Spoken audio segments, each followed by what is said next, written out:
to you. Oh Lord, yes, my hallelujah belongs to you. You deserve it. Alléluia. Amen. Que Dieu bénisse chacun de nous. Qu'il nous donne la sagesse, l'intelligence pour nous permettre de comprendre sa parole. Et lui qui est appelé le rémunérateur, qu'il puisse s'occuper de chacun de nous pour ce que nous avons fait ce matin, pour ceux qui ont chanté, ceux qui ont dansé, et pour les prières que nous lui avons adressées, que ce matin, le Seigneur Tout-Puissant puisse encore se manifester selon sa fidélité. Au nom puissant de notre Seigneur Jésus-Christ. Amen. Voilà, merci, bienvenue à tout le monde. Nous allons ensemble profiter de ces moments de grâce devant notre Dieu en partageant sa parole, cette parole qui est la vie. De quoi est-ce que nous allons parler ce matin? Nous allons le découvrir ensemble. Si nous sommes attentifs, comme la Bible nous dit, nous savons que la parole de Dieu nous appelle à la vigilance. Lorsqu'il est dit veiller à plusieurs reprises dans la Bible, nous sommes invités à veiller. Veiller pourquoi? Veiller pour beaucoup de choses. Et si réellement nous sommes, toi qui es là ce matin, si moi je suis vigilant, si tu es vigilant, si tu es attentif, tu as certainement remarqué quelque chose dans ce monde. Notre monde a un sérieux problème. Parce que quand je lis la Bible dans Genèse, chapitre 1, verset 31, je vois que Dieu regarda et voici, la Bible dit, tout ce que Dieu avait fait était très bon. C'est ce que moi je lis dans la Bible, que tout ce que Dieu avait créé était très bon. Mais quand je regarde autour de moi, je prends par exemple le cas, un exemple par hasard du mariage, qui devait être très bon, c'est devenu un enfer pour beaucoup. Que s'est-il passé? Tout était très bon, même le climat. Mais aujourd'hui, on se plaint. Il fait trop chaud, il fait trop froid. Et pourtant la Bible dit que c'est Dieu qui a créé l'hiver, c'est Dieu qui a créé l'été. Que s'est-il passé entre le très bon et aujourd'hui? Parce que si c'est très bon, on ne se plaindrait pas. Si on se plaint, c'est qu'il y a un problème. Effectivement, il y a un problème. L'humanité est confrontée à un problème sérieux. Les viols, nous sommes tous témoins. Quand on regarde les journaux, quand on regarde les journaux télévisés, il ne se passe pas un jour sans qu'on parle de violence, sans qu'on parle de meurtre, sans qu'on parle de catastrophes naturelles, sans qu'on parle d'attentats. Et d'après les statistiques, en tout cas les derniers, il y a au moins 50, quand des personnes se marient, il y a au moins 50% des divorces. Alors que la Bible dit le contraire, tout était très bon. Le climat était doux, le mariage était bon. Parce que je vois, quand je regarde attentivement dans la Bible, je vois une seule chose dont il est dit qu'elle n'était pas bonne. Prime. Quelle est cette chose dans la Bible? Alors que tout était très bon, mais il y a une chose qui n'était pas bonne. Il n'était pas bon que l'homme soit seul. Mais aujourd'hui, la tendance a changé. Parfois, mieux vaut être seul, disent les gens, que d'être mal accompagné. Qu'est-ce qui s'est passé? Que ce soit dans nos foyers, même dans nos églises, on s'entend à peine et division. Nous avons été témoins de guerres, de bagarres dans les églises. que se passe-t-il? Même sur le plan de l'enseignement, on ne parle pas tous de la même chose. On peut prendre 3-4 églises, 3-4 prédicateurs. On va dans les sens opposés.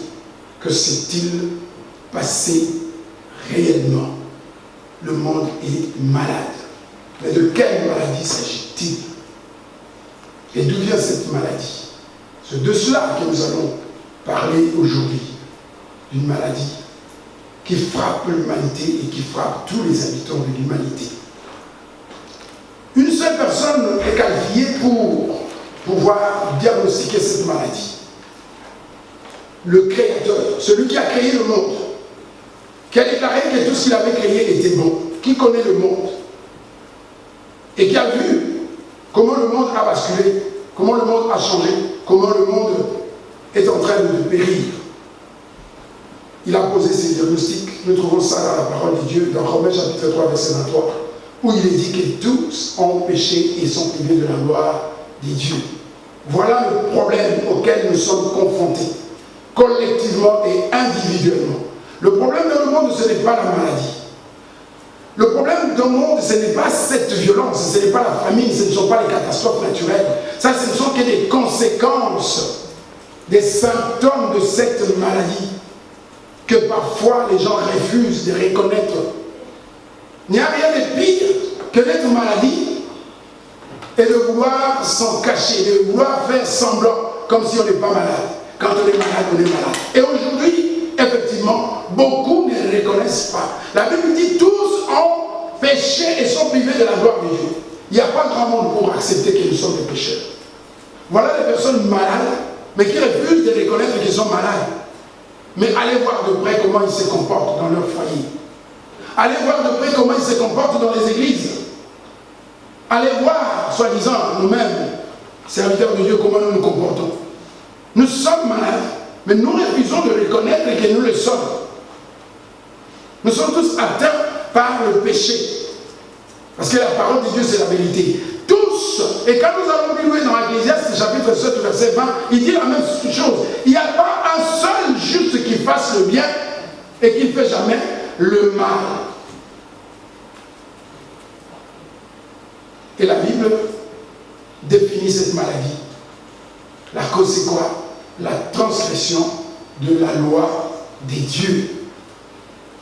Le jour où dans le jardin d'Éden, l'homme, l'être humain, le couple, a transgressé, a franchi la limite fixée par Dieu, a traversé, parce que c'est ça le sens.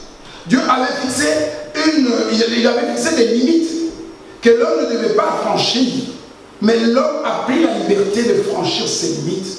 C'est ces jours-là que le monde a basculé dans le chaos. C'est de là que sont venues les maladies, la vieillesse, la souffrance, les viols, les meurtres avec Caïn. Tout a commencé ces jours-là, quand l'homme a pris la liberté. Et jusqu'aujourd'hui, le problème, ce n'est pas que mon frère, ma soeur est méchante. Non, le problème, c'est cette maladie en nous qui nous ronge et qui façonne notre vie. C'est comme quelqu'un qui a la fièvre.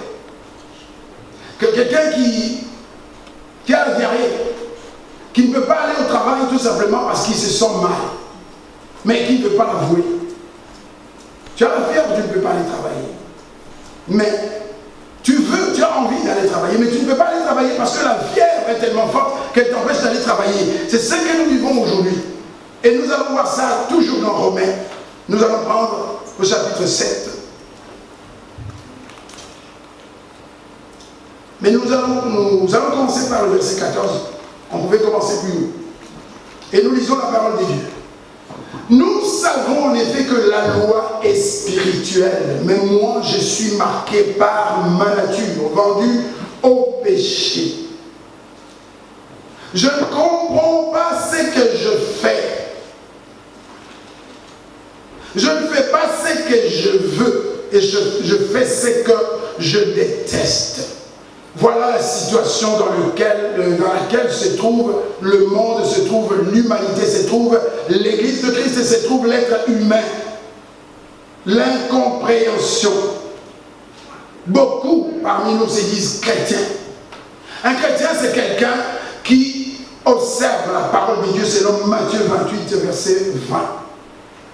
Et la parole de Dieu nous dit qu'ils avaient l'habitude de persévérer dans l'enseignement. Mais les soi-disant chrétiens, qui savent que c'est une bonne chose d'être chrétien, qui se déclarent chrétiens, ont du mal à persévérer dans l'enseignement.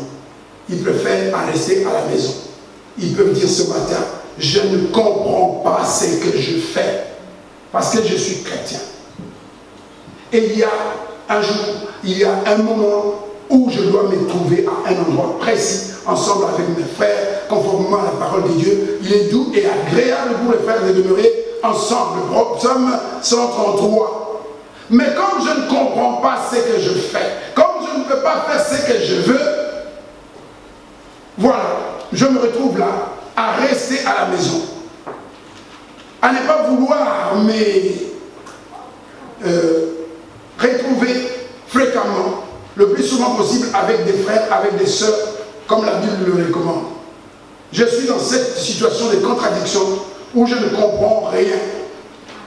Or, si je fais ce que je ne veux pas, je reconnais par là que la loi est bonne, que Dieu a raison, que tout ce qu'il avait fait était bon, tout ce qu'il a recommandé est bon. Le problème, ce n'est pas Dieu, le problème, ce n'est pas la parole de Dieu, ce n'est pas la loi de Dieu. Le problème, c'est moi. Je suis atteint, je suis gravement malade. Une maladie qui m'empêche de faire ce que je veux, et cette maladie est nommée dans la Bible le péché. Et même l'Église a du mal maintenant à prononcer le mot. On n'en parle pas. On ferme les yeux, on évite d'en parler. Dieu merci, le Saint-Esprit est là. On parlera de ça. Je reconnais que la loi est bonne. Je reconnais que c'est une bonne chose d'accepter Jésus-Christ dans sa vie pour être libéré de la puissance de Satan, de l'esclavage du péché. Je reconnais cela. En réalité, ce n'est plus moi qui agis ainsi, mais le péché qui habite en moi. C'est cette maladie qui m'empêche de faire ce qui est bien et dont j'ai conscience. Je sais que c'est bien. Mais j'ai un problème. Pauvre que je suis malade. Et un malade a besoin de quoi?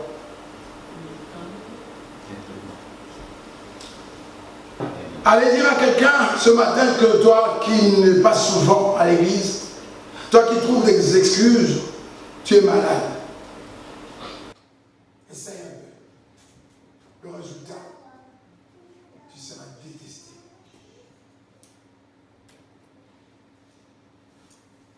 En effet, je sais que le bien n'habite pas en moi. C'est-à-dire dans ma nature, dans mon corps.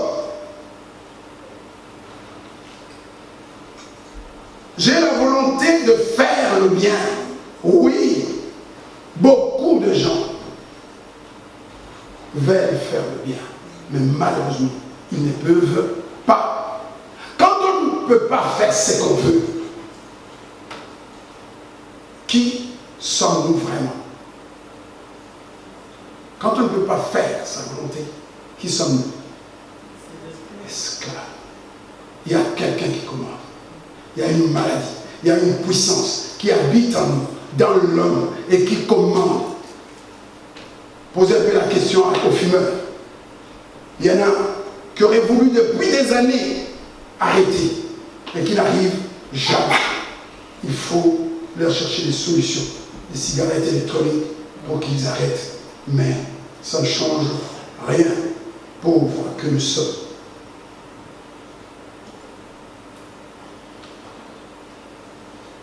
Si je fais ce que je ne veux pas, ce n'est plus moi qui le fais, mais le péché qui habite en moi. Voilà la parole de Dieu. Elle nous dit tout simplement que tout être humain est entaché, tout être humain est contaminé, que tout être humain est malade. Nous avons lu cela dans Ecclésiaste 7:20 et dans Romains 3:23. La Bible est claire. Tout être humain. Mais va ce matin convaincre quelqu'un pour lui dire, mon frère, même s'il y a un problème entre toi et moi, Ce n'est pas moi, ce n'est pas toi, mais c'est le péché qui habite en nous. Souvent, nous allons chercher la solution ailleurs. Et nous trouvons des mauvaises solutions. Pourquoi? Parce que nous n'avons pas le bon diagnostic. Quelqu'un qui a le sida, tu vas lui donner des afalgans. Ça ne sert à rien. Et même dans nos églises, c'est la même chose. On cherche notre solution. À cette maladie nommée péché, quelle est la solution? Quelle est la solution? Nous avons dit d'appeler Jean chapitre 3 verset 4 que la maladie, cette maladie, donc le péché, c'est la transgression de la loi, la désobéissance, la rébellion, le refus de se soumettre à Dieu. C'est ça. Toute personne qui ne respecte pas ce que Dieu dit, désobéit, pêche. C'est une personne malade qui a besoin d'un remède. Et le remède qu'il le propose, c'est encore Dieu qui propose le remède. Qu'est-ce qu'il propose? La Bible nous dit dans Acte 17, sans tenir compte des temps de l'ignorance, en tout temps et en tout lieu, Dieu appelle tous les hommes à la repentance. On revient à la repentance. Puisque j'avais franchi une frontière, j'avais traversé. Qu'est-ce qu'il me faut faire? Je dois revenir à ma position initiale. C'est ce que nous avons dit. Changer. J'ai traversé. Je suis allé de l'autre côté, du mauvais côté, où je n'avais pas le droit d'aller. La solution commence par revenir à ma position initiale, là où Dieu m'avait placé, dans le jardin, où je ne devais pas manger l'arbre du fruit, le fruit de l'arbre de la connaissance du bien et du mal. Voilà la solution, le début de la solution. La parole de Dieu encore. C'est encore Dieu qui apporte la solution. C'est encore Dieu qui propose à l'homme de revenir. Parce que l'homme s'était éloigné de Dieu. L'homme avait abandonné Dieu. Il avait pris une position contraire à celle de Dieu en écoutant l'ennemi. L'ennemi qui est devenu son bourreau aujourd'hui.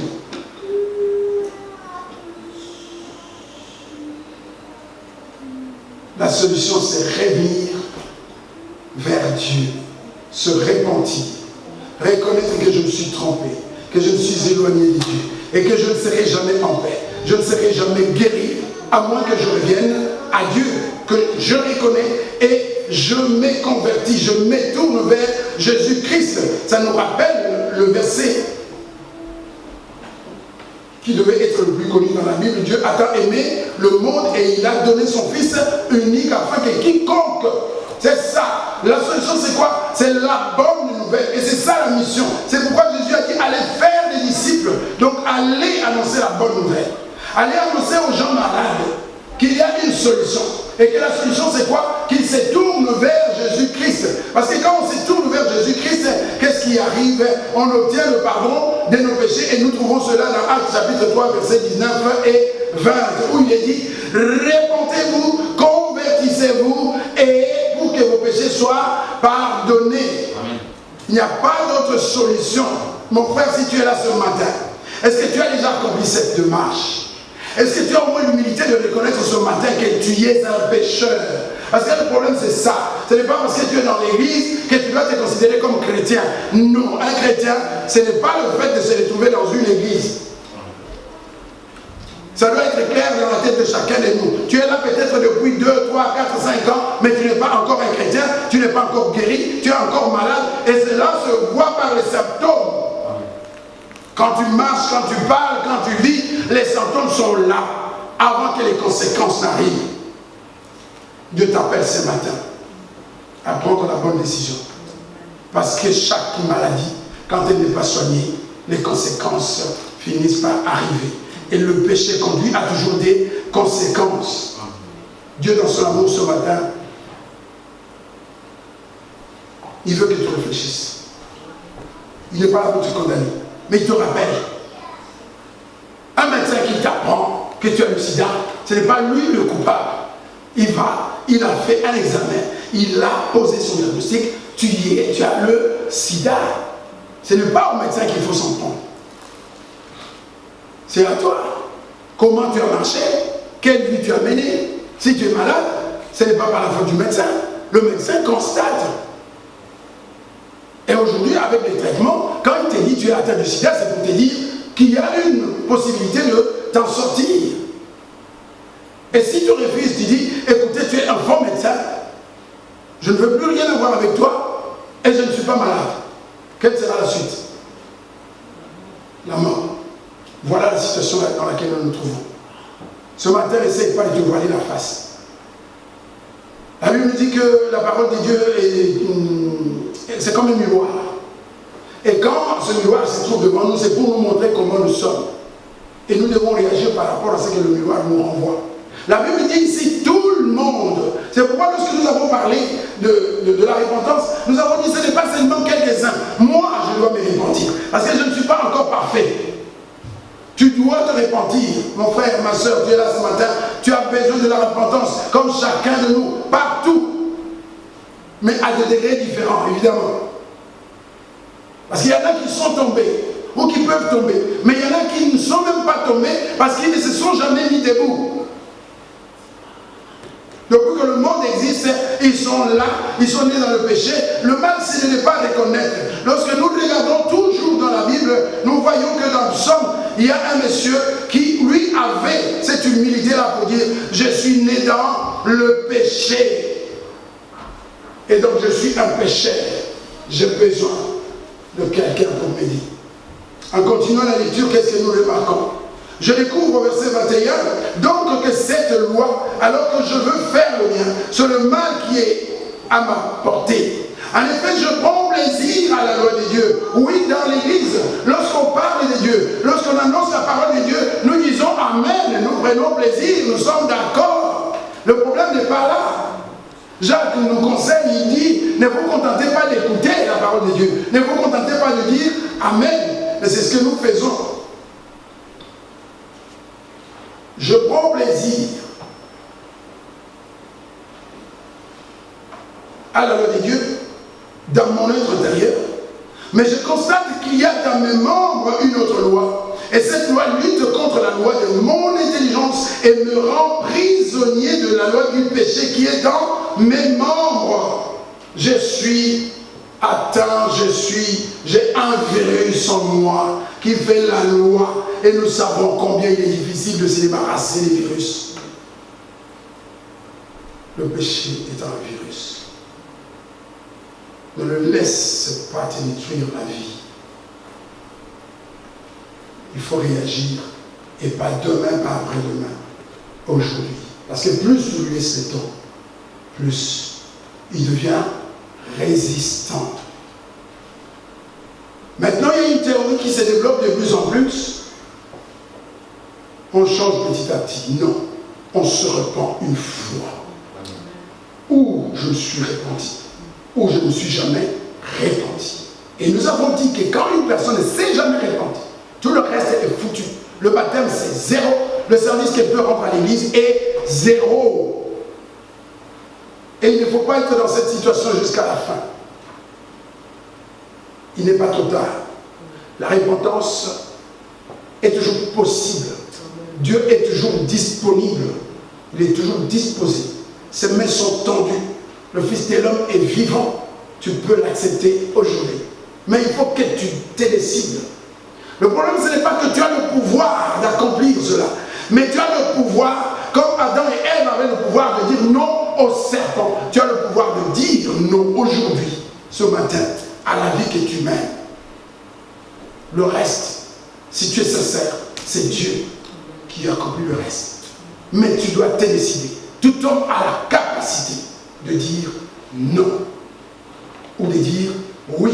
C'est ce qu'on appelle le libre arbitre que Dieu nous a donné. C'est une capacité que Dieu nous a donnée. Et c'est pourquoi nous sommes responsables du mal que nous faisons. Nous sommes responsables. Et si nous ne réagissons pas, à la fin nous serons jugés et condamnés à cause du péché. Peu importe que l'Église ne change pas de langage aujourd'hui, le péché, c'est un péché et il est condamnable. Amen. Nous avons dit que la solution au péché est venue encore par Dieu, qui fait encore une proposition, qui lui a coûté très cher. son fils bien-aimé, unique. Il l'a sacrifié. C'était pour satisfaire la justice de Dieu. Ça, c'est tous les enseignements aussi. Parce que Dieu est juste. Dieu ne pouvait pas annuler le péché comme ça. L'homme avait péché et selon la justice de Dieu, il devait être condamné. Il fallait une victime, il fallait bien un coupable. Et cette culpabilité est retombée sur Jésus. Et la Bible dit que quand nous continuons à pécher après avoir eu la connaissance, c'est comme si nous courions encore Jésus à la croix.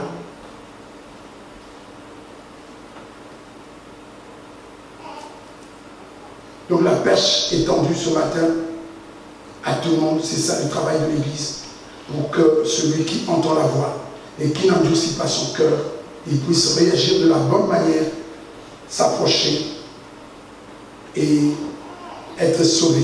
Parce que toujours dans Jean chapitre 3 verset, on parle souvent du verset 16. Mais j'ajoute toujours le verset 36. Il est clair. Ce verset 36 dit, celui qui reçoit le Fils, qui accepte le Fils, a la vie éternelle. Mais celui qui refuse de le recevoir, la colère de Dieu n'a pas, non seulement il n'a pas la vie, mais la colère de Dieu demeure sur lui. Tu peux être dans une église, tu peux être prédicateur, tu peux avoir tous les titres que tu veux. Ça ne change rien. Si tu n'as pas Christ dans ta vie, Dieu te voit toujours comme un pécheur. Et le jour J, la colère de Dieu, on a parlé de la colère des démons. Dieu, ces jours-là. Et on parle même de la colère ardente de Dieu dans l'Apocalypse. Ardente, on en parlera. Aucun homme ne peut jamais se fâcher comme Dieu. Le jour où Dieu se fâchera, on parle de la fournaise de la colère ardente de Dieu. Et cette colère s'abattra sur tous ceux qui refuseront de se repentir. Et le moment de se repentir, ce n'est pas demain. Ce n'est pas dans 2 ans, ce n'est pas dans 3 ans. Tu as déjà eu assez de temps. Tu as déjà écouté la parole de Dieu depuis longtemps. Et l'amour de Dieu se manifeste dans le sens qu'il t'a laissé le temps jusqu'à aujourd'hui.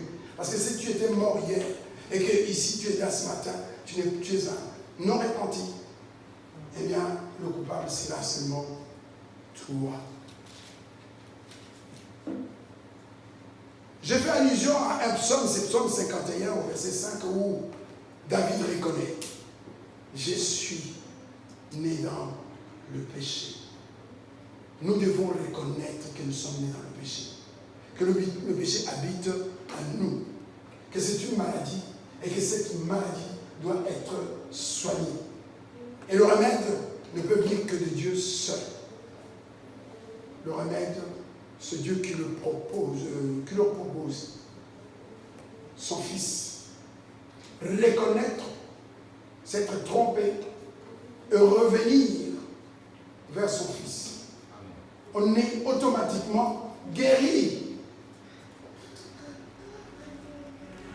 Amen. C'était